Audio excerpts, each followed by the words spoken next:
format total art syntheses. Synthèse multi-passionnée. I was supporting it just with the money I made as a jazz musician. And in those times, you could actually make a living as a musician. It wasn't like today, when the minds of the humans are completely controlled by machines and we are being kept as pets by our computers. Phoebe, tell us about your ancestors from were Indians as well. Yes. Well, I'm from Canada, from French Canada. I'm from one of the original 17 French-Canadian families. They're called the Acadians, and they lived in a beautiful place called Nova Scotia. Arcadians in Nova Scotia. And they were very close. They intermarried very closely with the Native Americans. The English were not very nice. They killed us. They burnt our houses. They killed our animals. And they put us in boats that didn't even have any rudder. Do you know what a rudder is? It's what keeps a boat straight. In other words, this was a genocide. This was a French-Canadian genocide that you rarely hear about in the history books except from people of my ancestry, Acadian. And that Acadian ancestry becomes the Cajun, musique Cajun de Louisiane.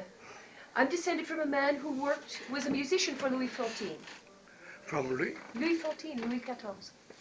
And then... Le roi soleil. Le roi soleil. Et moi aussi, je suis le soleil. So, then, you know, a long time went by, like many hundreds of years, and one thing led to another, and my mother's family is Native American. I don't know if this is so as celebrated in Mexico as it is in America. People used to be really treated very, very badly. The Indians were treated very, very, very badly. They're really exterminated. But somehow I survived, ma famille survived, and we are here to sing the tale. You're in Mexico. Have you been here before? Yes, I have. I was in Zihuatanejo making a film written by Terry Southern, who wrote the movie Dr. Strangelove, Barbarella, and Easy Rider. And he wrote a movie for me, a vehicle for me, called On the Beach. You can see parts of it in all of my videos.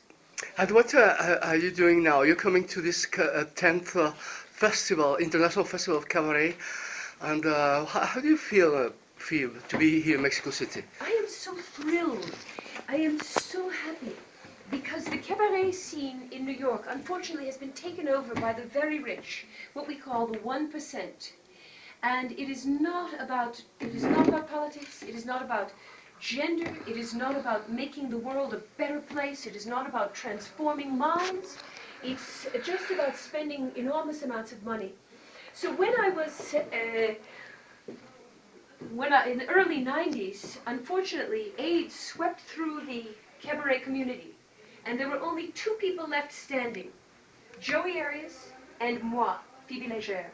We were the only two people left alive after this terrible disease. I don't know why we're alive, but we are. This is what the universe wanted. And when it happened that all of these people died, it was as if the branches of this beautiful tree, this East Village Renaissance, which really comes out of Latin culture because it's a Latin neighborhood, it's a barrio latino. When these people died, it was as if the tree almost died, and there were only two living branches. And those two living branches are still here, Joey Arias and me, and guess what? It's a miracle. The tree is growing again, with young people sprouting new leaves, a new cabaret, a real cabaret, a true cabaret. A cabaret of metamorphosis, a cabaret where we can discuss the real issues that are the important issues of today. Is that an answer?